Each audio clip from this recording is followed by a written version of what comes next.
Good morning. Welcome to the Wednesday installment of The Doctor is In, Ask Dr. Arwady.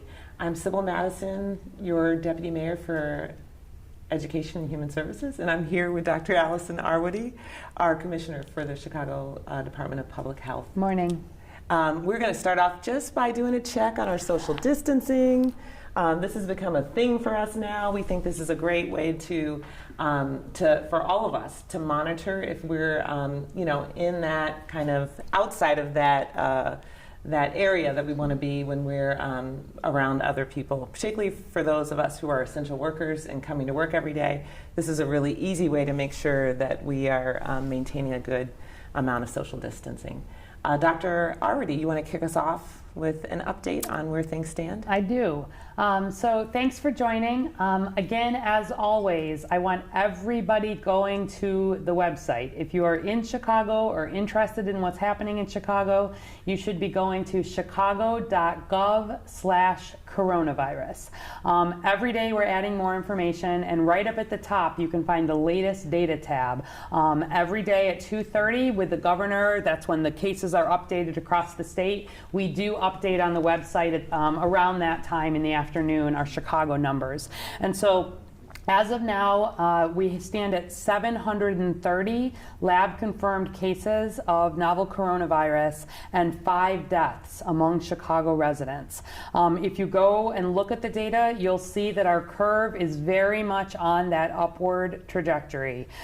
We expect to be there for some time. A lot of the things that we've been putting in place we'll still be seeing down the road, and we're going to talk a fair bit today about why it's so important to be flattening that curve and the things that you can do to help slow that rise. So for the sake of time, we won't get into a lot of details, but the 730 in Chicago with the 5 deaths go along with now more than 1,500 lab-confirmed cases in Illinois and 16 deaths, more than 44,000 cases in the U.S., and 544 deaths, and more than 334,000 in the world, with more than 14,600 deaths. I will note that among our Chicago deaths, 4 were in people over 60 with the underlying medical conditions, and then our 5th was in a man in his late 50s, also with some risk factors. You can see more about the details of our cases online. You can see that, as expected, the higher rates of severe illness and hospitalization are in that older age group as expected. So important for people who are older and have the vulnerable underlying conditions to be absolutely home protected as much as they can be. Let's look again at the flattening the curve, which we've been looking at a lot of days, but I really can't show it too much. So if we got that up, please. So again, I'll remind you that this really shows on the y-axis, on the left side there, the number of cases going up. And if you compare the curve that we're seeing in Chicago from our data and really look, we are on a big, steep upward trajectory right now. And that's that red that really comes without very aggressive social distancing. Our goal is to really move that down to more of the blue, where with much more aggressive social distancing, we slow the rise in cases. We have potentially fewer cases. And then importantly, that dotted line, that shows our healthcare system capacity. So that's how many doctors and nurses and ICU beds and ventilators and ability to care for people who are ill enough to need hospitalization. We want to keep our rise in cases low enough to try to have enough capacity within our hospitals. So I also want to show this dot graph again the other day that I showed the other day. So before we run it, this is a simulation that really helps you understand how important it is for people to be staying home as much as possible. Where we have essential workers who need to be out, yes, and we want to be supportive of them, healthcare workers, et cetera. We've talked about this. But I want you to see how different the spread of disease is. We've talked about how one person, this basic reproductive number, where one person will spread on average to about 2 to 2.3 other people. It doesn't sound like a whole lot where you think about comparing to a disease like measles, but if one person is spreading to 2 or 2.3 people, that is a big upward trajectory. And to actually get on top of this, we need to get to a point where that number falls from, not 2.3, but it starts to get below 1. And so that's how we start to see one person, spreading to fewer people. And that's how we'll actually get on top of that. And so back to the graphic, we're going to have a lot of dots that are blue. Those are healthy people. We're going to see those people moving around. Then they will be turning red or orange as they become infected. And then they will be turning purple as they recover. So in a second when we start it, this is at a time when everybody in the whole population is moving around, like we would have been before shelter in place, before these things were here. So go ahead and start it. And we're going to see the dots be turning from blue to red as people are getting infected. You can see that's really happening very quickly. Really most of the population there is getting infected. We start to see people turn purple as they recover, but we see it spread very quickly through the society. All right, and are we through that now? So let's look at what happens when we put really extensive social distancing in place. So in this simulation, that same population, 75% of the population is not moving. So these are the kids home from school. These are the people home from work. These are people not going out where they don't have to go out for essential reasons. We still need to have some percentage of our population moving to keep society going, but it really is going to make the point of how important taking this seriously is. So again, before we start it, we're going to see blue dots turning to red as they get infected, and then purple as they recover. So go ahead and start it. If you did already, that's okay. Look at what happens where 75% of the people are not moving, how much slower it spreads, and how we see people recovering in a way as opposed to seeing a whole population infected. Did we get through it now in the simulation? Okay, perfect. And so in that simulation, only 28% of our people got infected as opposed to virtually the whole population. So I want to make this point because a lot of you are doing a very good job of social distancing. I've been paying a lot of attention to how can we monitor as a society? How do we keep track of this, right? Like, sure, we can count our CTA rides. Sure, we can have a general sense of how busy the traffic is and how much folks are moving. But there's been a lot of work looking at this. And so some of you may have seen unicast.com is an organization that looks at big data. And they really looked at people's cell phones, not in a way that is collecting it in personal. It's all where anonymous. The phone is. Where the phone is, how much the phone is moving, and then what is the change in how much those phones are moving. So the idea, it's just a sort of the average amount that you would sort of move versus how much has that changed. So if you don't go to work, you don't go to school, you don't travel to Florida, you don't do these things, your movement changes. And so what they did, if you take a look, is they looked across the whole country. What have the changes in movement been?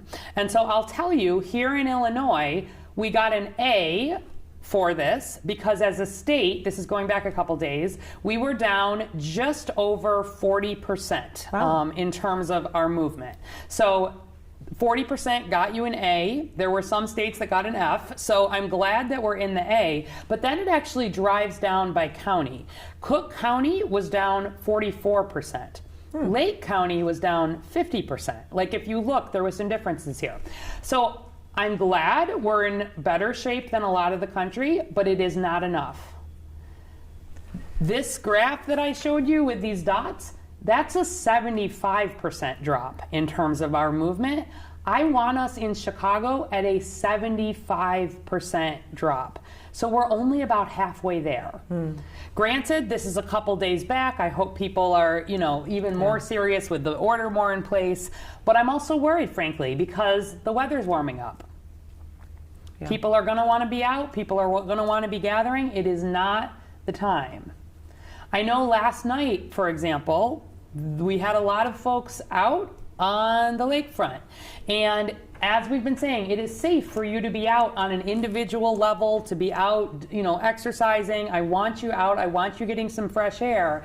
But where we start to see crowds of people all trying to do that at the same time, even though people are trying to do the social distancing, I'm telling you, I worry about that because when the lakefront is looking like, the middle of summer and everyone's wanting to go there, we are not social distancing effectively. So we're going to be doing some more patrolling there, some more trying to just help folks stay away. So go out, yes, but try to be very conscious of if a lot of folks are, even if they're out and they're exercising, they're walking their dogs, maybe that's not the place to be doing that, Yeah. And again, if you don't have to be out, don't go out. One other thing I just wanted to emphasize, because we were getting some questions about this, is that as people are feeling sick, right, from the beginning, we've been harping so hard for very good reason that if you are sick, if you are even beginning to feel sick, we want you home. We have an order here in Chicago. Yeah, I was going to say, it's an order now. It's an order. It's a law that says if you are feeling sick, I don't care how essential you think you are, you need to be home. And you need to be thinking when you're home about how can you be, we've talked about this a little bit too, but away be isolating from others at home, especially the vulnerable populations, our elderly, our people with underlying conditions. One of the very good news pieces of this outbreak, again, has been where we see deaths. It's not the normal U shape that we see for most outbreaks, where a lot of very young people and a lot of very old people have severe illness and die. This one, thank goodness, is a J shape. Although it's possible for younger people, I don't want to say it's not impossible. They broadly are less likely to have that severe illness, but that older population, the people with the underlying medical conditions, we have to be thinking about protecting them even within the home.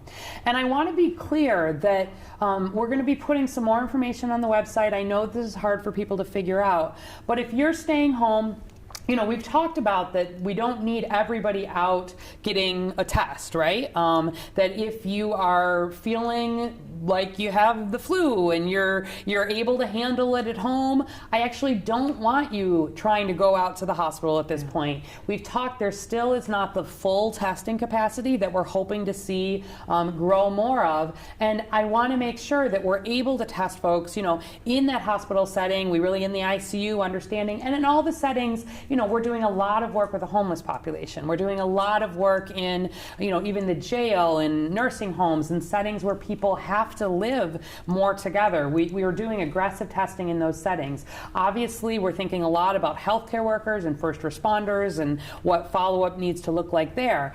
So if you're well enough to be home, we want you home. But also, frankly, if you are really, if you're having fevers and, you're having a real flu-like illness, I want the other folks in your house home too. And so I don't want them going to work. So even if they're essential workers, even if you haven't had a confirmed coronavirus test, if you're home, you're sick, you should be home trying to be isolating. And then I don't want other folks going to work either out of that household. Those who are in close contact. Those are in close contact. Because again, we've talked a lot, that household contact, that close contact is really where the risk is greatest. And as we're building up more possibility for isolation and quarantine, these hotel announcements that you've been hearing about, it gives us more opportunity that where there are people who are ill, but not seriously ill enough to be in a hospital, is there potential for separating them? And we're working on that, starting with folks who are in the hospital or in the emergency department and needing to go home. But I just want folks to understand that if you're really, if you're sick, we want you home, and I don't want people in your household out at work either. Got it. Let's get to our questions. Although I know that was probably a lot for people to digest. It was a lot, but I wanted to really emphasize it. Yeah. Thank you. KT Law 1 from Twitter, can the city and state government continue their stay-at-home order if the president lifts the restrictions? Yes. So, the president has put this 15 days of coronavirus. I actually got something in the mail yesterday. You may have too. I did too, a postcard. So I think they sent it out nationwide. That's great. It's a way to get information out, really emphasizing, don't get together with more than 10 people. Illinois and Chicago are beyond that at that point. We're beyond really what the president is offering. And the executive, the orders that the governor puts in place, the orders that we put here in Chicago, we do separate from what happens at the federal level. So, we already have restrictions in place with the governor's order until April 7th that extend past this time that the president is promoting. We, as you know, in Chicago, we've already made announcements about Chicago public schools being closed, later until the 20th. And we will extend time on there if we need to. We will put additional orders as we need to. But I think at all points where necessary, if we need to be stricter than the government, because we want to keep you safe, we want to keep Chicago safe, we want to flatten our curve, we want to protect our healthcare system, we absolutely will do that. Got it. Lillian Molina from Twitter, is Chicago currently under a curfew? Oh, very good question. So curfew really relates to an order related to time of day, right? So we think about potentially an order that everyone needs to stay in place after 9 p.m., something like that. We don't have that in place formally right now. Certainly it's something, might we consider it? We might. I would say there are many fewer reasons for people to probably have a need to be out in the evening broadly. Fewer places to go. Fewer places to go. All of the, the entertainment type things, none of that is on anyway. We don't want the gatherings of people. Obviously, if somebody is needing urgent medical care, they need to go and get it at any time of day.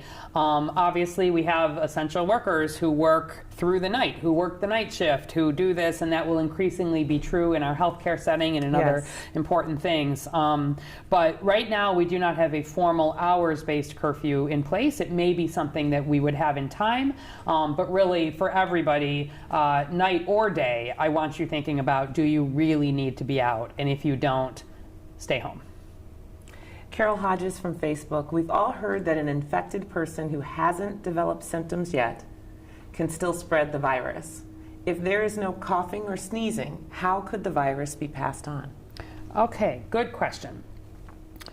So I think we're going to do a long science one again. Is that okay with folks? Because I want to explain this. Yeah. Listen closely. Listen closely.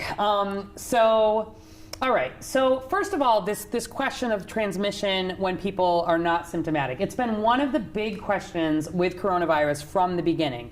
Most viruses we think of as being the most infectious when people have the most symptoms. When they have a lot of coughing. With flu, it's sort of the 4 days when they're the sickest. With Ebola, people got more infectious as their illness got worse, and that was part of why funerals were such a problem for spreading. One of the things about coronavirus is that it does really have the potential to have high viral loads, meaning a lot of virus in the nose and in the mouth early in disease. The question of, is this truly when people don't have any symptoms versus they're just beginning to have the very mildest of symptoms? That remains a question. The bulk of the spread still is when people are the most symptomatic, but there have been a number of both case examples and then some interesting work out of China comparing sort of onset dates of cases versus potential onset dates of their contacts that says that in a smaller percentage of people, there is some spread among people who are mildly ill or possibly not having symptoms. And where I think about in Chicago, I've talked about that there are individuals that you really push them. They say Thursday was the day I got sick, but Wednesday there was a little bit, Tuesday there was a little bit. And kids, frankly, who are broadly here in Chicago not having a whole lot of symptoms, where we were doing some of the surveillance testing and testing kids who weren't coming in. I mean, they were well by the time they found out they had a positive test even. So why is this? And what's different maybe about coronavirus? Normally, the way your body fights a virus or fights a bacteria is that it gets in and your body recognizes it in some way and says, this is an invader, right? Like, this is something I've seen before. This is something I've had a vaccine about, ideally, and then you won't even have a response. Or it's, it's a strain of something similar, and I'm going to mount a good immune response. So in this case, one of the theories is that really nobody in the world has been exposed to this before. And there's some question about whether the immune system maybe kicks on quite as early and strongly as it might otherwise. And there's some interesting questions about kids and coronaviruses. We'll leave that aside. But the idea is that when it gets in, it's still, the coronavirus has to get in through your eyes, your nose, your mouth, right? We've been emphasizing on that. Yes. That's how it gets in, unwashed hands or somebody sneezing or coughing on you. And it's in your respiratory tract, and then your immune system starts to kick in. And as it starts to kick in, that's when you start to really having the cough and the fever. The fever raises your body temperature, which helps to kind of fight the virus. All of this is your immune system fighting the virus.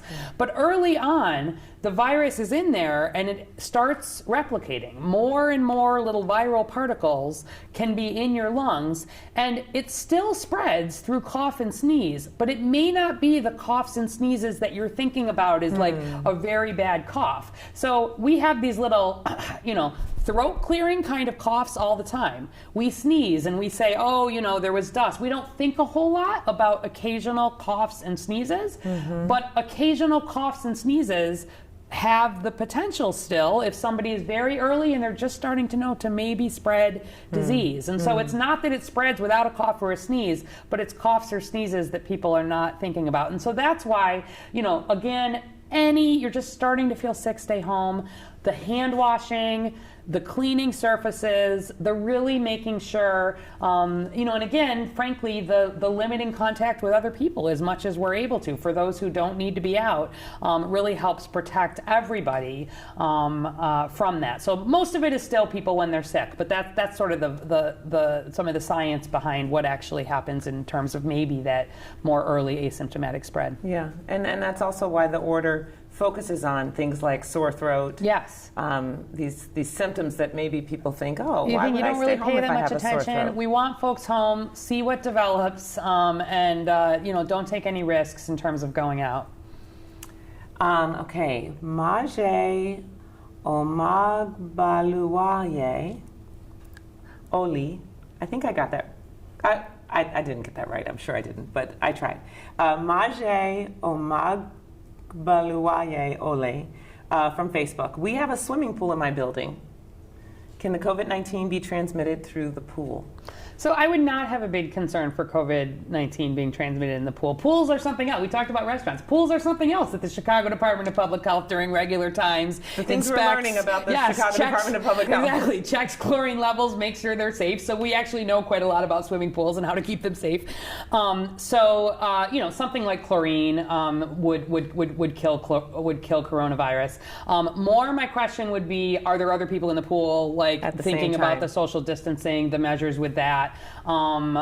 Making sure you're washing hands, but that I would not have a major concern for spread, certainly in a swimming pool. Okay, that's interesting because there might be people who live in buildings that have pools, and now they're thinking about not going out. Yeah, I mean, look, I want people home as much as they can. I recognize that people, though, you need the exercise. That's healthy. You need to be out a little bit. None of these are places that I would have major concern about. But when you start to see a lot of people together in any of these settings, I don't want to see a whole bunch of people together sort of in a pool setting. Not that the pool itself is the problem, but it can then become a gathering place. In the same way, the lake is not a problem for one person or two persons, but you start to see a lot of people and it becomes a real gathering space. That's not what we want. Right.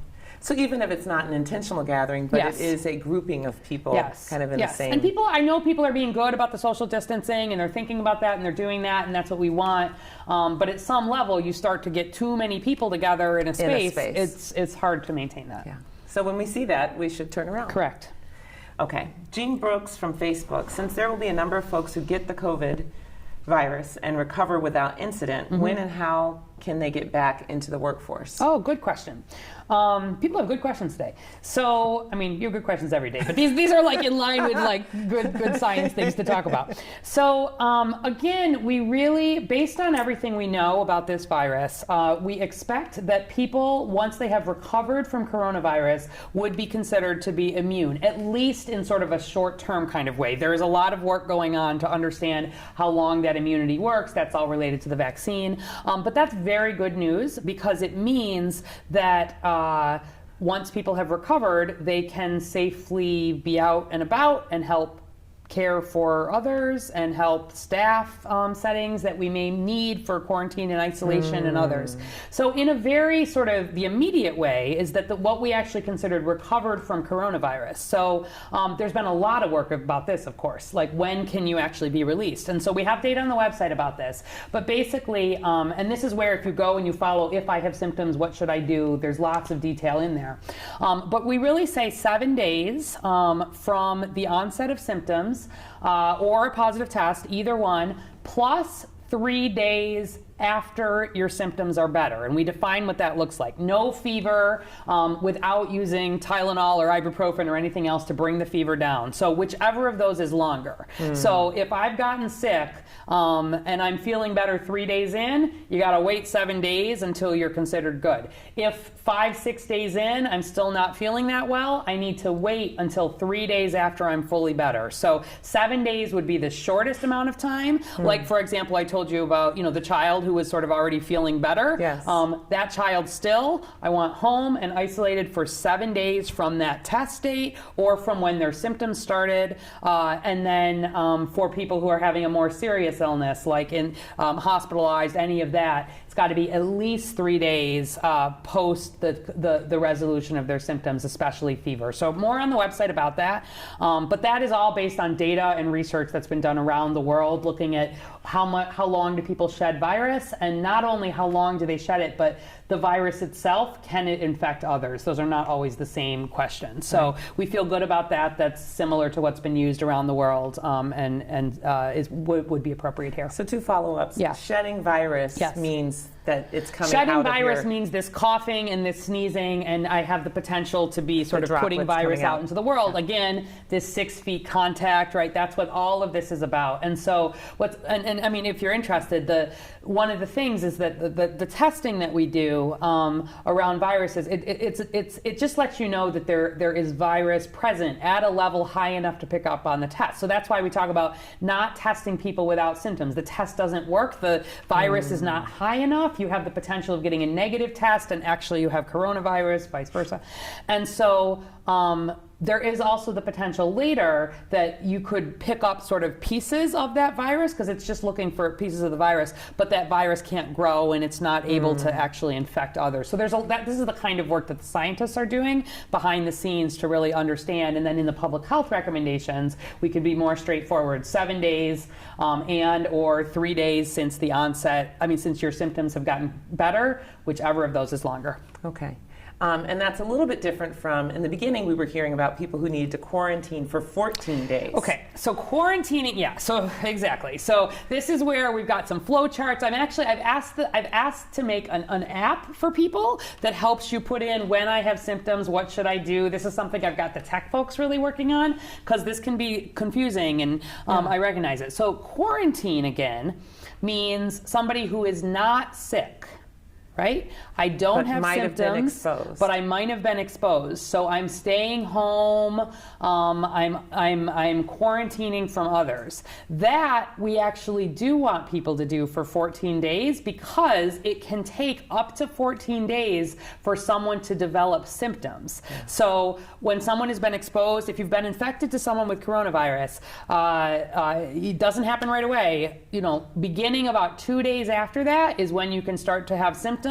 Most people get symptoms in the sort of 5 to 6 day range, but you can get it for up to 14 days. And so if you have been exposed and you're quarantining, we actually do want you at home for the 14 days. Whereas if you've actually been sick, you're not infectious, you're not spreading anymore after that 7 days or 3 days post. So I know that is different and a little confusing. I've really asked the team to do more in terms of writing some of this out in detail. Like I said, I actually want an app for you where you can put in your symptoms every day, if you're symptomatic or not, and then to give you some direction about what you need to do and how long you need to follow for. So that's coming, and we're getting more on the website every day, and will be about helping people understand this, because I know it's confusing for people. So if you're sick, whether or not you've been tested for sure, you've got this fever, you've got this cough, you might have coronavirus. stay at home at least those 7 days. And if there are others at home, you want to be isolated from them. You want to be careful, and they should really stay home, for the 14 days. And I know that seems a little strange and backwards, but that is the recommendation. Yeah, and that's what gets us to 75% of the people not moving around, right? Well, that is part of what gets us the 75% not moving around. Really, I want people staying home before they get sick, right? Yes. As opposed to having this transmission potential within the home. Right now, especially these next couple of weeks, this is the time to be staying home. If you don't need to go out, don't go out. Really, right now is when we need people taking this very seriously. Like I said, I want our numbers. I don't want us to get an A. I want us to get an A+++. I want 75% of our movement down. Got it. You want a lot of blue dots. I want a lot of blue dots, and I want a lot of blue dots that are not moving. All right. Let's see here. We have a question from Sharice Roberts from Facebook. Are you noticing certain neighborhoods with more cases of COVID? Will the city quarantine neighborhoods as they did in New York? So we are seeing coronavirus cases absolutely all over the city. Where we are seeing some more, we think it's as much about people seeking health care more than as opposed to actually there being different rates of illness. So it's not like there's one particular part of the city that is much harder hit or much less hit. What happened in New York, it wasn't New York City, it was New Rochelle. It was very early where they had a big cluster of cases in a population that is quite isolated sort of to start with, and there was an effort to sort of keep folks from moving outside a very small area of New York.